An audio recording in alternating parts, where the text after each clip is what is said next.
अस्सलाम वालेकुम। ज़मीन जी माप जे बारे में वीडियोज़ असां ठाहियूं पिया, पर हिकिड़ी गुज़ारिश तव्हांखे कंदासीं। ॾिसो, असां 100% ग़लति बि थी सघूं था न। असां चाहियूं था त असांजी वीडियो में हिकिड़ो लफ़्ज़ सही हुजे, तव्हां उहो हिकिड़ो लफ़्ज़ पिक कयो। जेकॾहिं असांजी वीडियो में 99 लफ़्ज़ ग़लति आहिनि त उन्हनि में असांजी रहनुमाई कयो, छाकाणि त हर माण्हू हर शइ जो एक्सपर्ट कोन हूंदो आहे।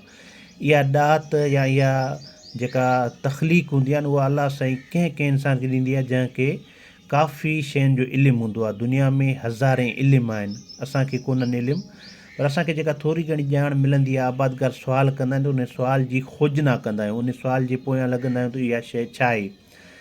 ज़मीन जी माप जे बारे में जेके असांजी वीडियोज़ आहिनि उहे 100% ग़लति थी सघनि थियूं, उहे तव्हां किथां कन्फर्म कजो।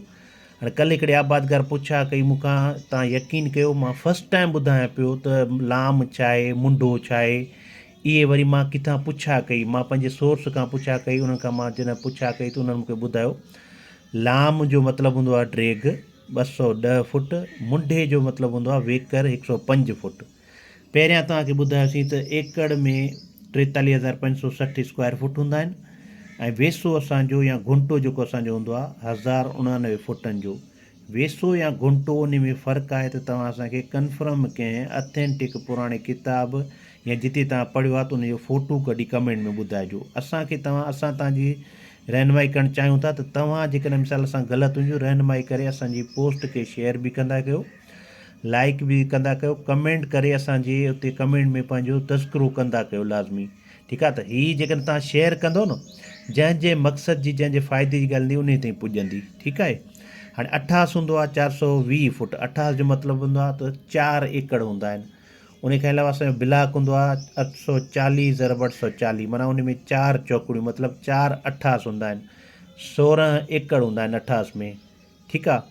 ऐं मुंडो ऐं वेकर तव्हांखे सम्झ में अची वियो। मुंडो माना हूंदो आहे असांजो वेकर, ऐं ड्रेग हूंदी आहे असांजी लाम। ठीकु आहे। ब्लाक असांजो हूंदो आहे 840 ऐं 840 बाय 840। मुंडो 105 फुट, लाम 210 फुट। ठीकु आहे। उन खां अलावा जेको पुराणे दौर में असांजो माना माप जो मर्कज़ हुयो न, उहो ख़ैरपुर डिस्ट्रिक्ट हुयो। हाणे बि वॾड़नि खे ख़बर हूंदी, या हाणे बि जेके सुठा असांजा मुख़्तियारकार या तपेदार या रिटायर माना असांजा जेके पुराणा ऑफिसर आहिनि उन्हनि खे ख़बर हूंदी, उन्हनि खे ॼाण आहे त वेसो, घुंटो ऐं एकड़, हेक्टेयर, जरेब छा हूंदो आहे। ठीकु आहे न। हाणे हीअ मुंहिंजे ख़्याल में 105 फुट जरेब जो मुंडो आहे, ऐं हीअ 210 फुट एकड़ जो मुंडो आहे।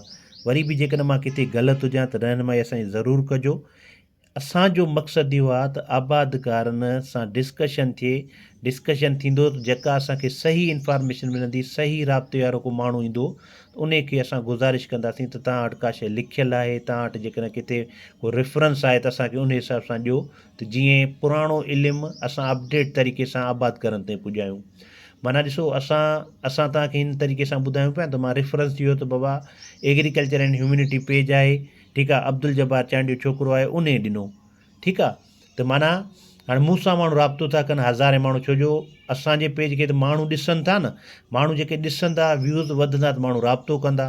ठीकु आहे। सो उन हिसाब सां तव्हांखे गुज़ारिश आहे त 100% असांजी मालूमात ग़लति बि थी सघे थी, 100% सही बि थी सघे थी। ग़लति हूंदासीं त इनशा तव्हां असांखे सही कंदव, जेकॾहिं सही हूंदासीं तव्हांजी रहनुमाई थींदी। तव्हां सभिनी वॾी महिरबानी। साथ सलामत, सिंध सलामत, पाकिस्तान पाइंदाबाद। Thank U.